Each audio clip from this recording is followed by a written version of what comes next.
Hey everyone, in this video we're going to discuss the inflammatory process. That is to say, we're going to discuss the way the body responds to an injury or some other threat, what in medicine we'd call an insult. There's a couple of reasons I want to discuss the inflammatory process step by step right now. One is that it brings together everything we've already talked about. So white blood cell, circulation, inflammation, all these things we've already discussed are going to be brought together in the body's response to an injury. The second reason this is really valuable is that I can't imagine any injury or disease that doesn't entail aspects of the inflammatory process. That is, whether we're talking about kidney disease or a knife through the abdomen, the body is going to respond with aspects of the inflammatory process. And that's going to happen through the healing process as well. So we're going to see aspects of the inflammatory process throughout medicine. And what this means is that you're going to be able to better understand diseases or injuries that you've never heard of before, because as you look into them, you're going to find that they entail in them some of these basic fundamental steps of inflammation and the body's response to injury. So if we understand this process with a fair amount of accuracy, we're going to be able to actually better understand all kinds of aspects of human health and disease. So it's important that we kind of get this down step by step. Having said that, don't freak out. I'm not going to make this super complicated. We're going to simplify this. That is to say, the inflammatory process is super complicated, and one could spend an entire term, or really an entire year, and in medical school even more than that, studying inflammation, the healing process, etc., all the aspects of the inflammatory process. We're not going to get into that kind of detail. So if you've got a medical degree, this is not the video for you. We're going to do this in a very simplified way. Nevertheless, we're going to do it in an accurate way. So we're going to take care to make sure that we step by step understand each component of this process and how one aspect builds on the other. Okay, so we begin with step one. And step one should be kind of obvious. Injury. That is to say, an insult to the body's systems. This could be modest. It could be something like, I don't know, you inhale dust mites, and those go into your airway or they go into your lungs, and they trigger inflammation and a response to the potential threat. It could be exposure to a dangerous bacteria. It could be stress. It could be a traumatic injury. It could be you knock your leg and the result is a bruise. That is part of the inflammatory process. Or it could be a stab wound, something as serious as that. And what you're going to see is still aspects of the body's defense system. Again, gets back down to this step-by-step inflammatory process. So the first step is cellular damage or destruction. That is to say, whether we're talking about some pathogen exposure or a knife through the abdomen, the first thing that your body's going to notice is that cells are going to be injured or killed. And the result of that is that your immune system is going to be triggered into action by what are called damage-associated molecular patterns, or DAMP. Do you care about that? Do you need to memorize that? No. But the point here is that when those cells are damaged, chemicals are going to be released. Some of the things that are inside the cells and normally stay inside the cells are going to be outside the cells. And that's going to create a chemical response that's going to trigger specialized receptors in immune cells that's going to create this process. So the simple version of that is that cells are going to be damaged and destroyed. As a result of that, chemicals will be released, and those chemicals will be noticed by defensive cells that are going to respond. So step one, the initial injury or insult to the body defines cellular damage or death, right? Okay. What cells are going to notice that first and respond? Well, we talked about some of these, and the most significant one I can think of right now is mast cells. Remember, mast cells are those white cells, and they're of the category called granulocytes, and the reason for that is they have like granules in them that can be released. So those mast cells are going to degranulate What that means is they're going to take the stuff that's inside of them and spit it outside of them. And within that stuff is going to be histamines. Those histamines are going to trigger inflammation. And you might remember, we talked about this before. This is why we sometimes take antihistamines, because your nose is running, you've got inflammation in your sinuses as a result of, let's say, allergies. You take an antihistamine to slow that inflammation down and stop your nose from running. In this case, if we've got that initial insult, we want the running, right? So those histamines are going to be released, and that's going to begin the process. You might have granulocytes that will release other chemicals too. We mentioned briefly heparin. Heparin is just an anti-clotting factor. It's a medication we use also when we don't want a patient's blood to clot. But what it will do in this case is it'll ensure that we get fluid flow. Because our goal here, of course, is to allow inflammation, which is fluid from the vessels, to leak out into the surrounding tissue and start washing away possible pathogens and whatever, the detritus, the debris from the cellular damage. So we don't want that to be stopped up by clotting factors. Heparin will help us avoid that and allow fluid flow. So step number 2, degranulation of mast cells into the tissue. And remember, mast cells hang out in the tissue. Mast cells typically don't circulate around. Those are basophils. Mast cells hang out in the tissue. This is why they're the first responders, right? So mast cells in the tissue release histamines and other chemicals that triggers inflammation. And those mast cells, again, are triggered by step number 1, which is cellular injury. Okay. What are the first steps in inflammation then? 2 of them we want to remember. One is arteriolar dilation. That is to say, the arterioles, those vessels that taper down from the arteries and deliver blood into the capillary beds, those are going to dilate. They're going to open up. And when they open up, that's going to allow more fluid flow into the capillary beds. Those of you who had physics might know that that's going to create more hydrostatic pressure. What does that mean? More fluid flow means more pressure in the capillary beds, more pressure in these little vessels, which means more of it's going to want to seep out through the walls. In addition to that, that's part of it. The other part of it is we're going to have endothelial retraction. What does that mean? That means the inside lining of these vessels is going to shrink in a little bit. And the result of that is that the openings in the vessel walls, in the capillary beds in particular, are going to open up. And more fluid is going to be able to flow out through these capillaries, and larger particles are going to be able to flow out. This is good.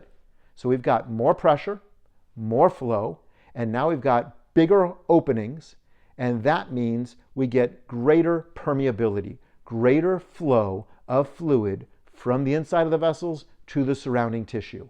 That is the fundamental element of inflammation, right? That's what we call swelling. Things swell up after an injury. And what is the point of that? That's the body's defense system bringing in fluid and the things that are contained in fluid, like the white blood cells that are going to help the healing process, through the walls of the capillary, filling the surrounding tissue with fluid that will hopefully help wash out the potential invaders and provide the healing components of white blood cells, right? So we call these slit pores, these openings in the capillaries. Those are going to get larger, and maybe larger things like, I don't know, larger white blood cells, proteins, which tend to be very large and usually don't very much flow out of the capillaries. Those are going to start flowing out, and that's good. That's going to allow for healing. So now we're at step number 3.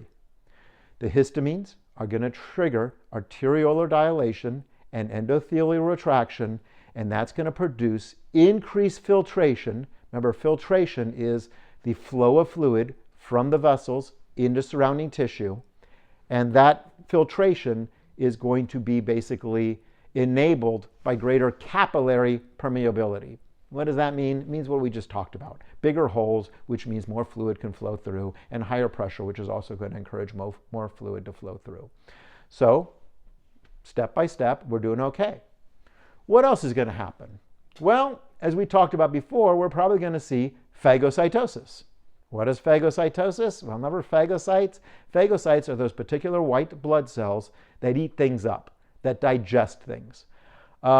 We might also see, by the way, natural killer cells that will be in the tissue. Those might take action as well. So basically, those natural killer cells are going to release kinins, more particularly lymphokinins. And kinins are basically just chemicals that will attract the phagocytes. So in particular, they're going to attract macrophages. And remember, macrophages are those large white blood cells that eat things up. And they're, you can imagine like Pac-Man. And they're almost like Pac-Man, right? They're going to surround maybe cellular debris, that damaged cell tissue. They're going to surround any potential invader, and they're just going to digest them. And what we mean by digestion is they're going to break them down into their component parts so that they'll no longer be dangerous. So these phagocytes are going to consume bacteria, they're going to consume cell debris, they're going to start eating stuff up. The first ones that will be there again are the macrophages. The ones that will come later, and we talked about this, so you might remember this, are the neutrophils. Because the neutrophils tend to stay in the circulating blood and to some degree in certain places within the circulatory system, like the spleen, and they will be triggered by chemotaxis, the release of chemicals that draws them into the site of injury. So this so far is really elegant, right? Like you get this injury and your body responds by starting to flush it out, triggering the response of the cells that are already in place, and then calling cells, defensive cells from around the body to deliver other necessary defensive actions. This is kind of beautiful. And I think I'd mentioned before that because the macrophages are there first and the neutrophils come in later, sometimes we can use this to time an injury. That is to say, if we're trying to figure out why a person died, we might be able to, in an autopsy, determine, well, okay, how many macrophages were there as opposed to the neutrophils, and get a sense of how old that injury was and if that was really the cause of death, right? So that's kind of cool to know. Okay. So we got that chemotaxis response. Chemo just means chemical. Taxis just means delivering things deliberately from one place to another, right? That's where we get the term taxi from, delivering a person from one place to another. Okay, so white blood cells tend to arrive then as a result of this chemotaxis response. So now we've got B cells that are arriving. Okay, what do B cells do? B cells are providing antibodies. So they're basically providing proteins that are going to identify non-self proteins on other things in the area that are potential invaders, right? Because that's what they do. They distinguish between self and non-self. They're going to identify non-self invaders, and among other things, they're going to start agglutination. They're going to start kind of collecting these together. Isn't this brilliant? Because won't it be easier for the body to defend itself against potential invaders when they're all trapped together in one glomp? Of course, we're also going to see T cells, and those T cells are going to take on various roles. There's going to be helper cells that are going to be marking invaders for other aspects of the defensive systems. There's going to be cytotoxic T cells that are going to attack potential invaders. Maybe there'll be some suppressor cells, particularly later. They're going to slow down or regulate the inflammatory process to make sure it doesn't get out of control. We're certainly going to see complement activated. Remember what complement is. This is the cascading protein activation that basically is going to destroy or help destroy invading bacteria by making them vulnerable to other defensive cells. So that's the complement system. So we've got there B cells, we've got T cells, and we've got complement that are all going to be activated in this process. So step 4, more generally, is going to be defensive cells in the tissue are going to respond. We're going to get chemotaxis that's going to attract additional phagocytes, granulocytes, neutrophils, white blood cells of all sorts. That's going to be antibodies. It's going to be B cells, T cells, etc. And it's going to activate a complement cascade that's going to support all of this. So you can kind of see what's happening here is your body is really mobilizing all these forces to defend you against a possible threat. In addition to that, the lymphatic vessels are going to grow. They're going to increase their permeability because they're going to take some of this fluid that's happening because of the swelling, and they're going to draw it back in to the lymph vessels, pull it back to lymph nodes to facilitate, again, that defensive response. So your nodes are going to swell up perhaps as phagocytes and other things are going to be actively involved in defending you.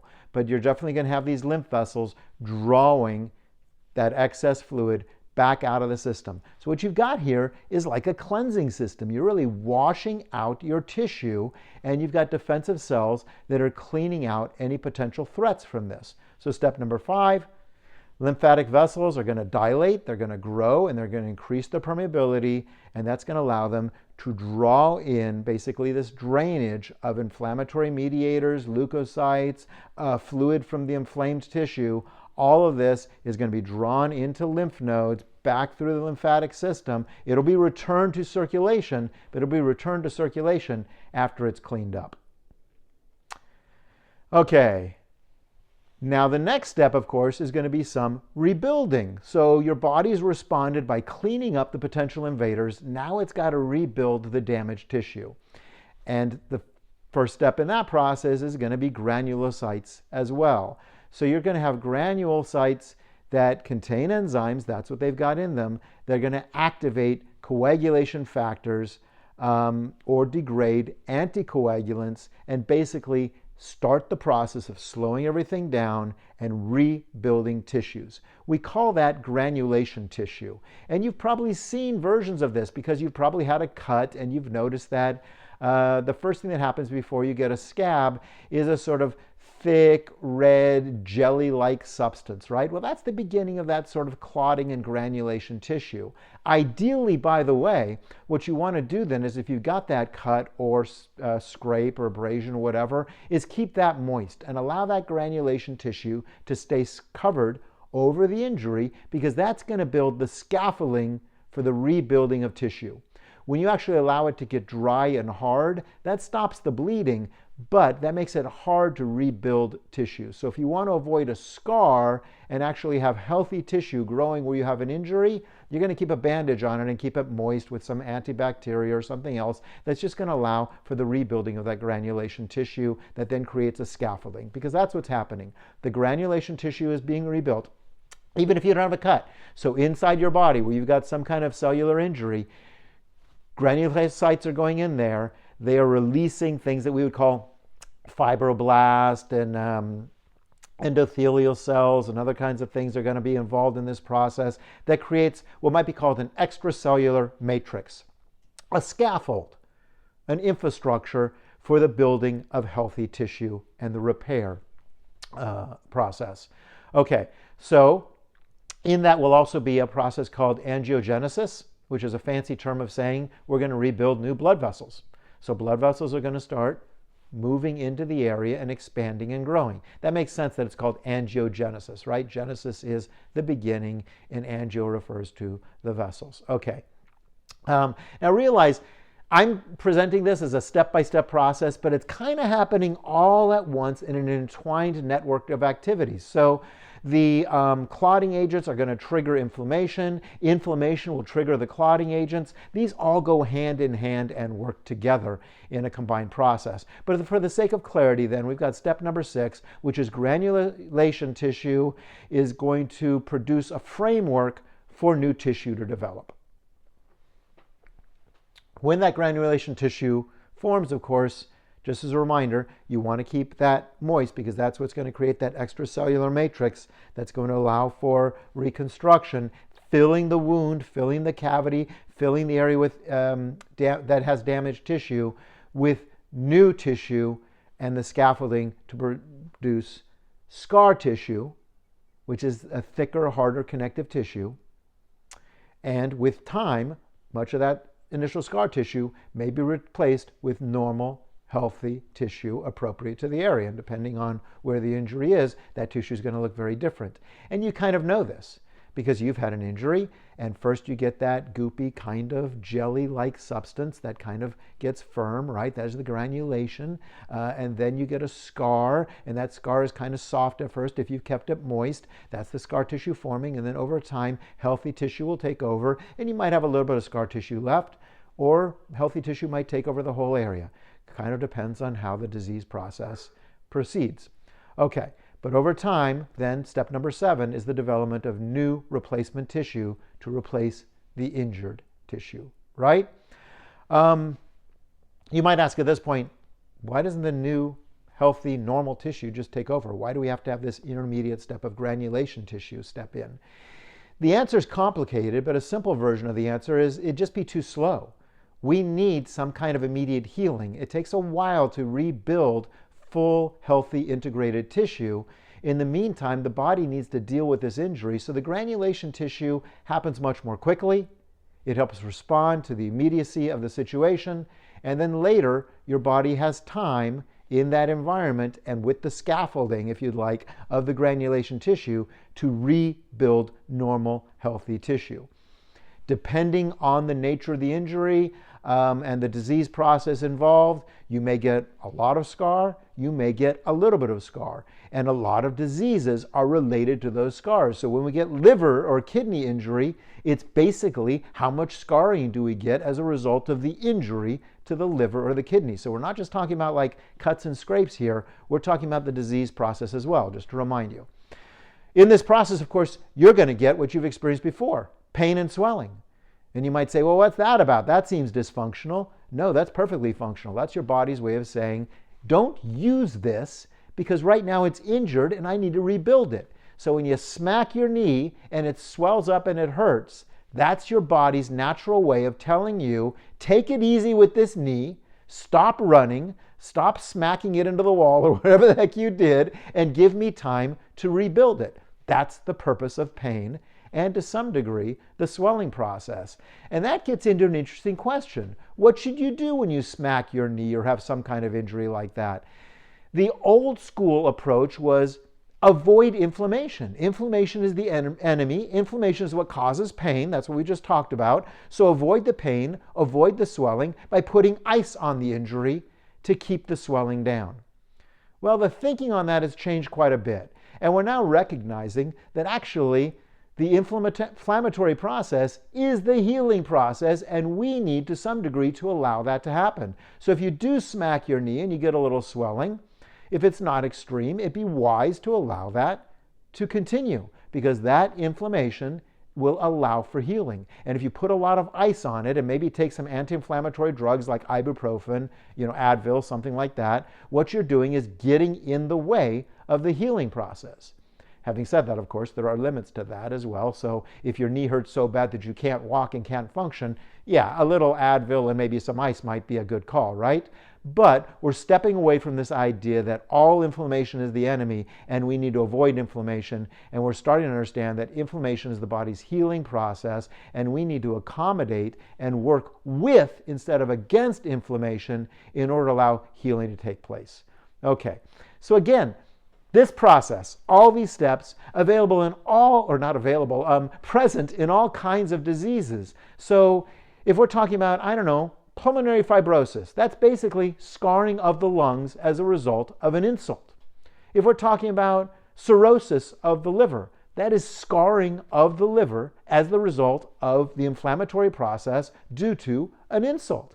If we're talking about glomerulosclerosis, that is scarring of the kidneys as the result of an insult. I think you're seeing a pattern here, right? Which is basically a whole wide variety of diseases and injuries are basically the body's response to an insult. And so we see these commonalities among them, which is why really you need to commit to memory at least the basic principles of this inflammatory process, because again, they will allow you to not only recognize the diseases you're familiar with, but recognize injury and disease patterns that you're not familiar with because you're familiar with the general steps in this process. And it also allows you to understand when things go awry. So we talked about autoimmune disorders. That is to say, when the defensive system overreacts or attacks things that are not a threat.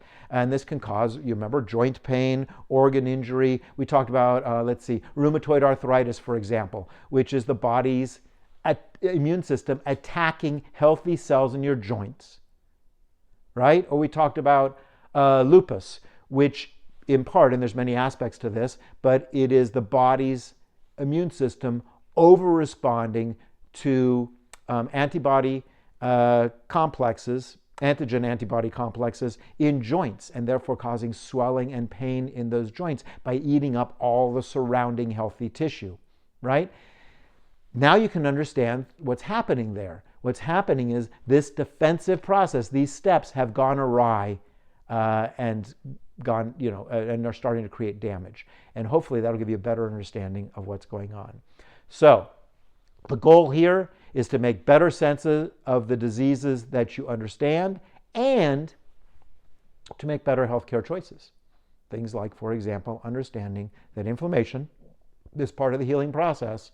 So when you smack your knee, maybe you don't want to run right to the freezer and grab that ice and keep that inflammation down. Maybe now you can recognize that, well, a little bit of inflammation is going to be a good thing. That signals healing, and that's something that I want. Okay, that's it for this video and for this section of the course. And I will see you in the next video when we're going to start talking about the heart. See you then.